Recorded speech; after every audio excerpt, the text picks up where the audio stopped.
क्या बात है, कपड़े पैक कर रही है? कहाँ जा रही है? वो मैं अम्मी के घर जा रही हूँ। बहुत दिन से अम्मी के घर चक्कर नहीं लगा। अभी मत जाओ, अभी कुछ दिन और रुक जाओ, फिर चली जाना। आप हमेशा ऐसे ही कहते हैं। मैं हर बार आपकी बात मान लेती हूँ और रुक जाती हूँ। तो ठीक है, चली जाओ, लेकिन मेरी एक बात याद रखना, मैं 2 महीने से पहले आपको लेने नहीं आऊँगा। ये कौन सी फालतू शर्त है आपकी? हाँ हाँ, यही शर्त है मेरी, क्योंकि आपके जाने के बाद घर खाली खाली हो जाता है और मैं इस खालीपन को महसूस नहीं कर सकता।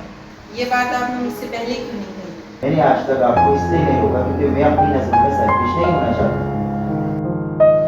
चले, आप गुस्सा नहीं करें। I am sorry.